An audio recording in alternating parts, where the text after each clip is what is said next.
Good afternoon and welcome to Mike and the Hoss on Wolfeboro Community Television. I'm Mike today. And I'm Charlie Hossack. Charlie, we were supposed to have a guest today. Yes. And Lynette Place from the volleyball team was going to join us, but something came up with the team that she had to stick around for at practice for, and obviously coaching is first. Absolutely. Mike and the Hoss come second when it comes to that. Absolutely. But before we get started, we want to recognize our sponsorships. Definitely.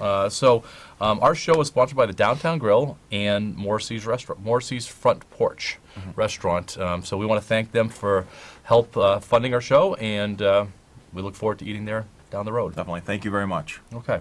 Let's start with some Kingswood updates. We did the football game last week. We did. Home game. A home game. It was the home opener. It was. And the first home opener. The first home opener. It was a home opener. And it did not go well for the Knights. It did not go well. I mean, they played against a powerhouse team. They played against Bow. Yep. The Bow Falcons. The Bow Falcons. Yeah. If you watch our broadcast, unlike the Bow Cougars, we have the Cougars in there. We don't know who they are. But the Bow Falcons are a dominant team. They previous week they had just beat Plymouth in a tight race. 8-7 was that game. So yeah, that was. I mean, that was really. So it was difficult for Kingswood. They had a hard time moving the ball. They had a hard time playing defense. It was just kind of an all-around tough game for the Knights. Yeah, and we certainly don't want to dump on the Knights because the effort was there. Yep. And it was nice to see that even to the last play, the effort was there. Just Bow was at a different level. They were. They had a couple players that one player was over 300 pounds. I guess he's headed to Michigan State. Kingswood doesn't have that. Right. They had a running back that was as good as any running back that I've seen come through here. Yeah, But he was also 6'3", 200. I mean, he was unstoppable. It took 3 or 4 of our guys to get him down. If they could touch him. Right. And so, obviously the programs are at a little bit different place. Yeah. We're optimistic that Coach Landry is going to be able to pull this thing together. Yeah, and I think you kind of hit you're starting to talk about that, where I think you're seeing a culture shift because, the score being 48-0 and you have running time, as a player, you can get down. As a coach, you can get down. I mean, Coach Landry had his staff all together, had the kids together, and they were in it all the way through. Yeah, was it tough to lose, 48-0? Of course. But the fact that they stuck together, and I also touched base with Coach Landry this week, and he had a good practice on Saturday. They had a film session, and the kids are in it. They bought into the program. So I think that's a nice positive takeaway from something like that. This week they have Hanover. Yep. Hanover is a significantly less of a team compared to Bow. Absolutely. Hanover lost to Kennett 35-0. Right. And we know that Kennett is obviously strong, but they're not both strong. Right. Chances are Kingswood's going to go in as an underdog. Mm-hmm. But I also think it's a winnable game. It is. And if things bounce the right way for Kingswood, there's probably some good things that can happen. Yeah, I mean Hanover's an 0-2 team, Yep. and I think a good week of practice for Kingswood. They're sticking with the program. They run the tee. They run it well during practice, and as long as they kind of stay with the plan, I think good things are going to happen for these Knights. And I think we're going to be up there at Hanover this week. We are, and I think we could point out a couple of the players that stood out. Not as much last week, but in the first week, we talked about Aiden Penenga. We did. Who was everywhere, and as soon as we mentioned his name last week, he made a big play. Yeah. But I think we could point out Jackson McCullough, who's playing both sides of the ball, quarterback and end. Yeah. And he made plays on both sides of the ball where it was difficult, and you obviously coached football for many years, Charlie, and when the quarterback doesn't have time, it's hard to make plays. Absolutely. Yeah. And I think Jackson was able to roll things out and try to make as many as he could. They did get a first down on a nice passing play, so kudos to Jackson. I think one of the things that the kicking game, they're struggling a little bit with that, mostly punting, and I know they're trying to figure out getting a punter. They're doing punter kind of by committee. One thing I wanted to mention, and I'm hoping that it's all going to work out. Kingswood kicker, place kicker and field goal kicker, Brian Wynn, Pudgy, he has a soccer game on Friday in Hollis Brookline, and then he's going to try to make it to Hanover for the football game to be able to kick that evening. So we'll see how that goes. That's a large piece of geography within New Hampshire to get to. That is, and I mean, I'd say a couple of things. He's going to need to drive fast from Hollis Brookline to Hanover. Yeah, I think not too fast. No, Mom is going to be his driver. But I'm also going to say, hopefully they need him. Yeah. Because they didn't need him No, last right, week. right. And it would be nice to have some extra points, where that matters. Because, you're going for 2 all the time if you don't have a kicker, and, Right. teams snuffed that out. Yep. We saw the kicker for Bo. He was 6 out of 7 on extra points. He was. And it was clean, and it made a difference. Yeah. And Pudgy in the first game kicked a field goal and against Conval, and Right. so that it's important to have that kicking game. It is. So- It is. All right. Volleyball, Coach Place's team, they're actually, right now, they're the star of the Kingswood Fall Sports. Yeah. They're 2-1, and they just beat Conval 3-0. I don't know the exact way to say that. If she was in here, we could have asked her Right. what the exact We'll play ask is. her next week. But volleyball has been a relative strength at Kingswood for a few years now. I don't. They have a feeder program now. I mean, they have middle school volley, but the kids are younger and younger now playing volleyball, and I Yep. think and you're seeing that's happened for a couple of years. So you're starting to see that as these kids get to the high school level. Yeah, and I'm looking at the athletes that are playing volleyball, and and it is taking some of the athletes away from the other sports. So I mean, Sure. there is a give and take, but Right. the girls are athletic. The girls volleyball program, that's an athletic program, and it is run pretty sharp. Yeah. As far as the discipline, the attentiveness, you walk into one of their practices and they're working. Yeah. So- Coach Place, I mean, she oversees all the programs from the varsity to the JV all the way through the middle school. Yep. So it's going to be great to talk to her just to kind of get her background and figure out how she's putting together a powerhouse program. Yeah, I mean, Powerhouse is strong. I think but we're heading now, that direction. Right now, Yeah. If they could use the word powerhouse, I think that's a Yeah, great. well, I use site. the word powerhouse. Okay. So we'll see if Coach Place uses powerhouse. Field hockey, I believe their record is they lost a tough one to Sanborn last night, 1-0 with a late goal. I know they had an exciting win the other night in overtime. They did. I think they're at 2-3. I didn't double check, but I think their record is 2-3 right Okay. now. Obviously, Coach Riley, if there was a program that has been consistently strong over the years, it's been Coach Riley's field hockey program. They're more often than not in the playoffs, and they advance. Usually, they advance. Right. The girls certainly compete. They're well placed. And I remember last year they had a slow start also, and then they came on as things Right. click, which is a good sign of coaching. It is. And field hockey, I mean, if you look back, I would say 15, 20, 25 years, because, I've talked to a lot of people about that. It's been a strong program at Kingswood for many, many years. Back to Bonnie Lord. Yeah. Yeah. So, and I know they had a championship. Teresa DeCaro was on the championship team. She tells me all the time. Yeah. I So, mean, which is and good. and a real name from the past, Ginny Skelly, Yeah. Al Skelly's wife, who passed away last year. Sure. She goes way back in the field hockey Right, program. right. So there is some history at Kingswood Field Hockey, which, although I think she might have been Brewster Field Hockey, but there's some history with Wolfeboro Field Hockey. Maybe that's probably a better way to say it. Local field hockey. And then Bonnie Lord is now coaching at Plymouth State. At Plymouth, yeah. She's been there for a while. And she has a strong program over there, so Yeah. that's good. Soccer team, the soccer teams are struggling, and we know that we were able to. Well, your son plays boys. We'll start with the boys soccer Sure. team because I know you're going to all the games and you're doing the clock at these games. Right. They're having a tough run of it right now. They are. There's definitely improvement, though, even from game to game. They're starting to work together as a team.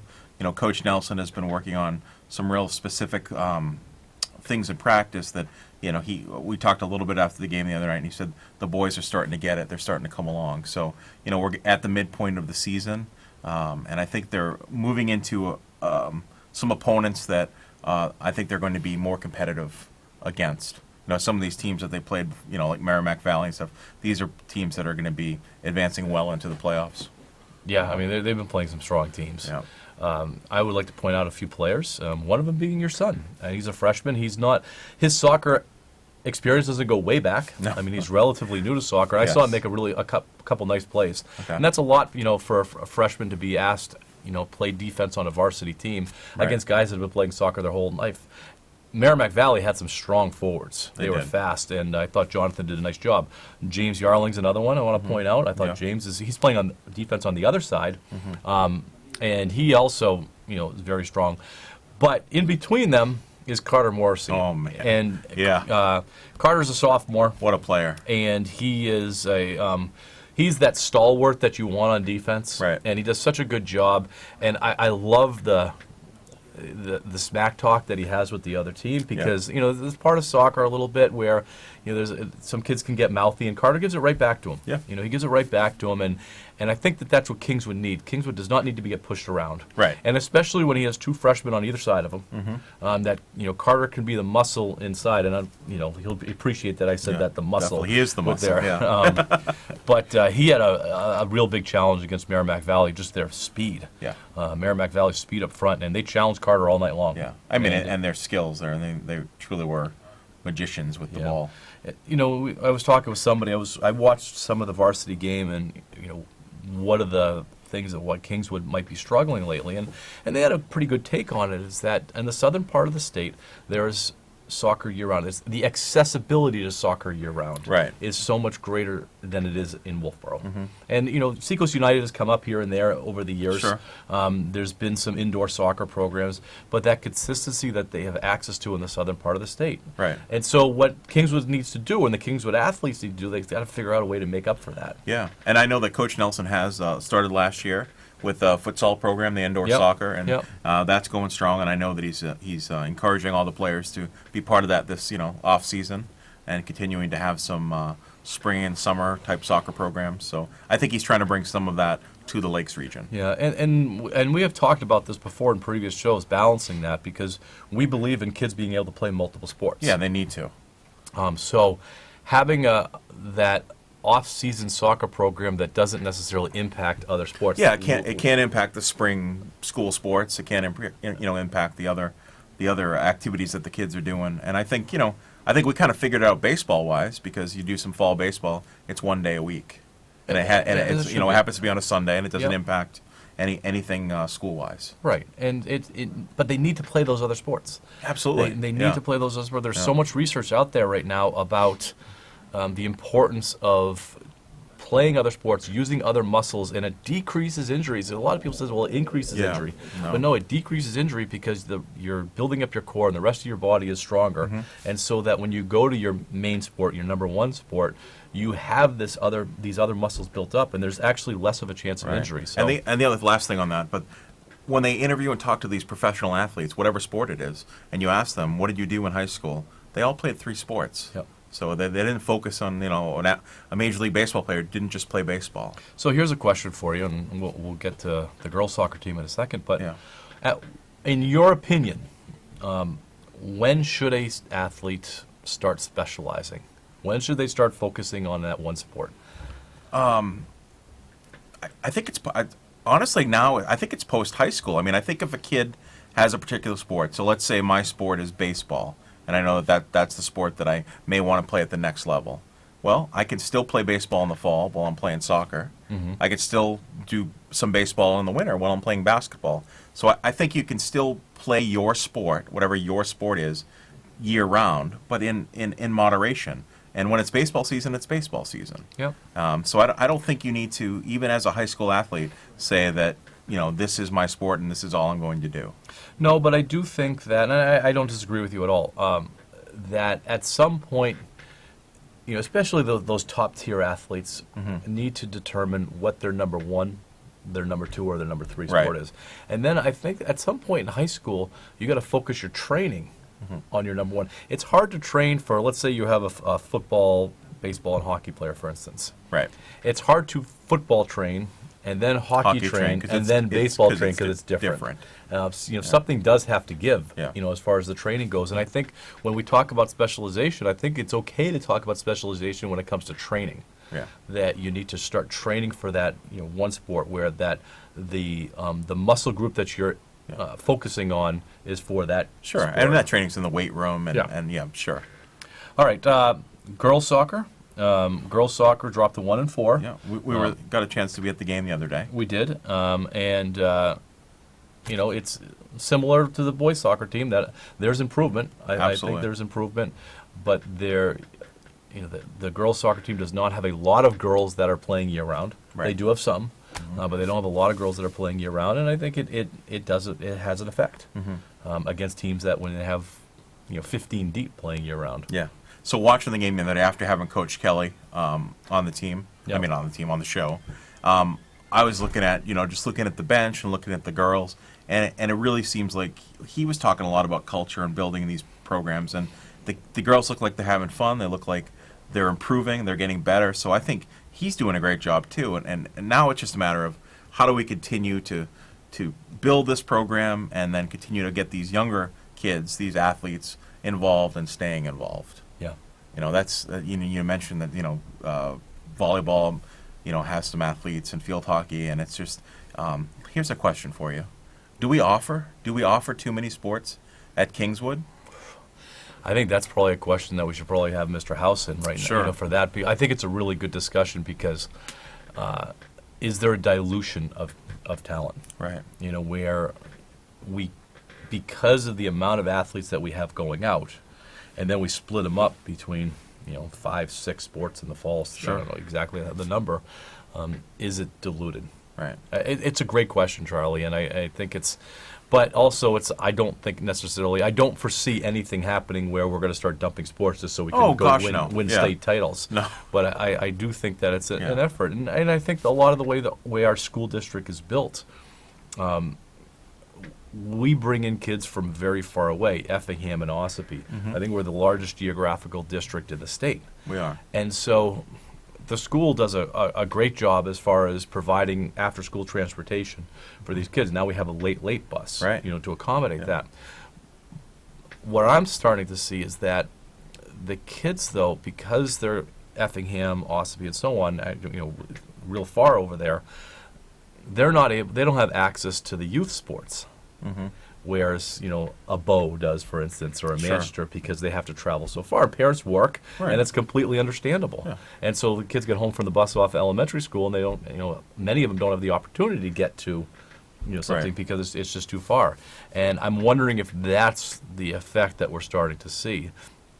The kids are able to play in high school, but they don't have that experience and I'm not saying that Ossipee Effingham kids, this goes New Durham, Yeah. this goes North Wolfeboro, this goes, these kids that are on the rural outskirts of town. Middleton kids, all these that Yeah. are coming into our. And so when we look at, comparing access, and that's really what we're talking about, is Right. access to a Bow. We'll keep going back to Bow, where it's a small geographical area where these kids are in elementary school together, and then they're going off, to play their sports together, and they have many options within a 5-minute drive. Right.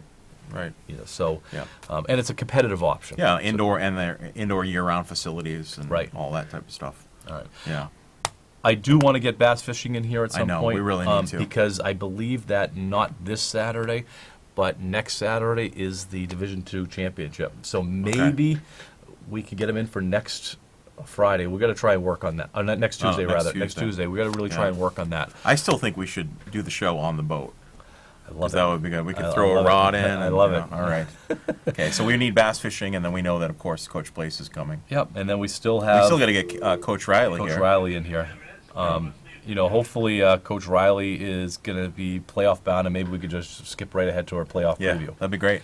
All right, let's get to some professional sports. We have about 10 minutes left. Okay.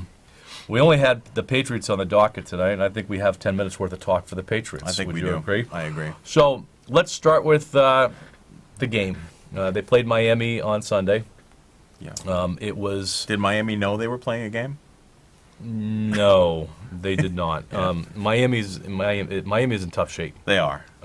There's a mass exodus from Miami right now. The guys are asking for trades. Yeah.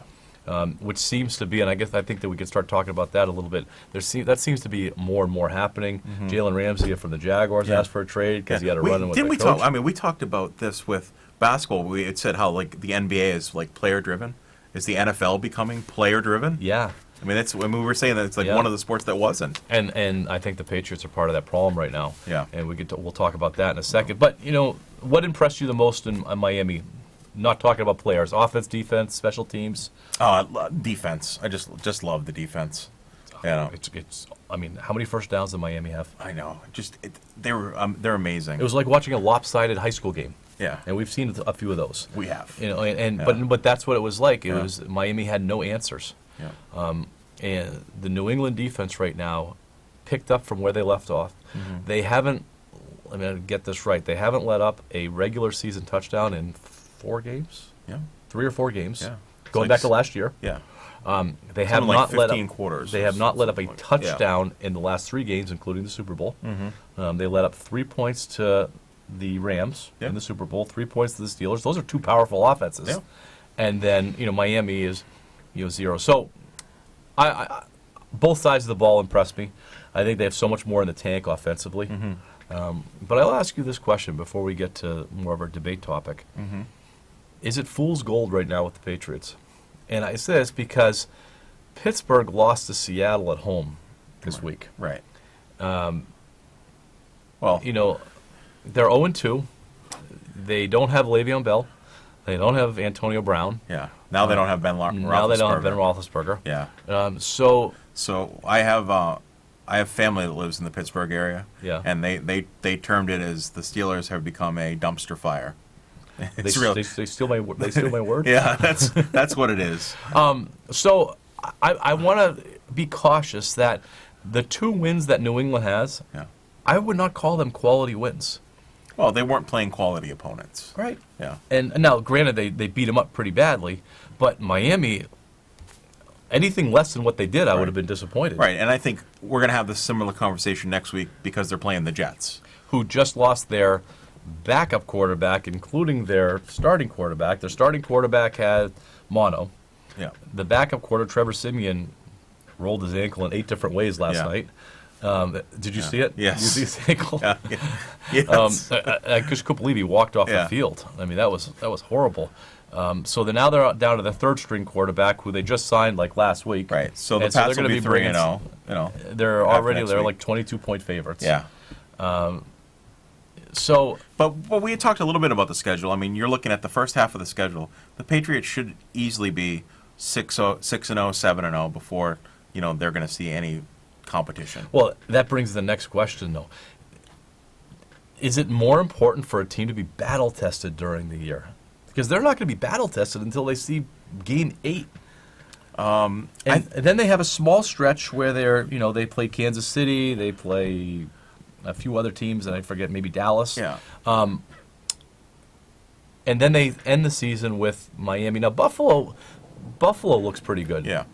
But but to answer your question, I think it's okay to go 7-0, 6-0, 7-0, and not be battle tested and be healthy. I mean, if they can keep it healthy, because one of the issues is the offensive line. Yep. So the health of that. This entire season, as much as we're saying the Patriots are phenomenal offensively, defensively, the people are saying 16-0, and then they're going to go 19-0, and it's going to be amazing things for New England, but they continue to lose offensive linemen. It could fall apart based on the big guys up front. Absolutely. And you saw the game plan change when Wynn went out in the game. Yeah, Wynn went out. Yeah, Marcus Cannon was already out. Yeah. And so when those two, they're both tackles, right? Or the tackles or guards? Wynn is a tackle. He was the left tackle. He was the left tackle, and then Cannon's the guard. Cannon plays guard. Okay. Yeah. When they went out, their offense had to change because Brady was getting hit pretty good back there. Yeah. And I don't know if you knew this, but he is not a young guy. Tom Brady? Yeah. I didn't know that. So, I mean, I think that is a major concern. Yeah. All right, let's get to it. All right, because I know let's that do is it. You and I are on a little bit different sides of the track on this one. Yeah. Antonio Brown. Antonio Brown. You saw why the Patriots picked him up. Yeah. He is a talent that they don't have. Nobody in the league has. So the greatest receiver currently in the NFL. I would say so. Yeah. I mean, I think that's pretty safe to say. He gets separation like nobody else in the NFL. Right. I mean, he and Edelman, probably 1-2. The difference is that Edelman's top speed's like 4.6, where Brown is like a 4.3 speed, and he's getting separation. And Brown is at full speed in like 2 steps. Right. But I think there's a lot bigger things at play. It was on the radio. It's been on the radio for 2 weeks now. Right. And there's multi-layers of it. So let's start with, Antonio Brown shot his way out of Los Angeles. He really actually shot his way out of Pittsburgh. He got, Pittsburgh. And then he shot his way out of Los Angeles. calling the coach names, threatening the general manager, threatening the general manager, posting phone calls, not showing up. Also, don't forget helmet gate. Not showing up for practices, missing meetings, just being a turd, for lack of a better word. He wanted out of Oakland, and he got it. Yep. And the New England Patriots came calling. Now, New England, what came out was that they tried to trade for him last year from Pittsburgh, but Pittsburgh said no way. Right. So New England did want him all along. Obviously, Antonio Brown knew that. Yeah. So, not to interrupt, but don't forget. Remember LeGarrette Blount? He did the same thing. Similar situation where he made sure he left Pittsburgh with such a sour taste in his mouth so that he could come back to New England. Yep. There's so much to say about this. Yeah. So, are you happy that he's on the team? Let's start with that. I am. So, I want to put this point across. I don't want to talk. I mean, we can talk about this, but character issues. Antonio Brown. I don't think he has good moral character. I don't think he's probably a good person. All right. So I'm going to take it. I'm going to step inside of a box and say, from a business point of view, as an NFL player and a receiver, I think the Patriots did the best thing they could do, because the job of the New England Patriots is to win a Super Bowl. And having Antonio Brown on the team, I think, is going to secure another ring for Tom Brady and Robert Kraft and Bill Belichick and the entire Patriots organization, because they have the best receiver in the NFL with the best quarterback, or the greatest quarterback of all time. Charlie, I don't disagree with you that talent-wise that he makes that team better. I don't.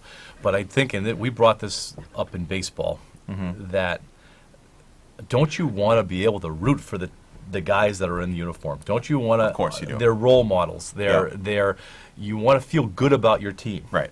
Going back to the Red Sox, they had the highest payroll. Right. You feel good about that? Are they the underdog? Not even close. I think the same thing with the Patriots. If there was 4 people in the United States that didn't hate the Patriots, they hate them now. Well, of course. Because of this. And there are players that have questionable character. Then there's players that have bad character. And I think that there's a line between those two, that questionable character, you want to work with, give them a second chance and so on. Right. Bad character, like what's been coming out with Antonio Brown, I mean, he has 7 lawsuits against him. Right. Not paying his bills. They're only accusations right now. The lawsuits are not. The lawsuits exist, but as far as the other stuff. So I won't disagree with you. I mean, I think he's probably a horrible human being, as far as character-wise. Yep. And I think in the court of law, if it comes out that these issues happened and he's guilty, I think he'll be gone from the New England Patriots. I do agree with the league not suspending him based on civil accusations. Right. Because we could get to a Super Bowl the night before somebody drops a civil suit on Tom Brady, Sure. and if they put precedent in that they're suspending off of that. Yeah. So I do completely agree with that. I think I'm nervous that at what point does he blow this team up? Because he wants the ball. Right. And that ball only goes to the open guy. And the ball gets spread out, because in his last game with Pittsburgh, he had 19 targets.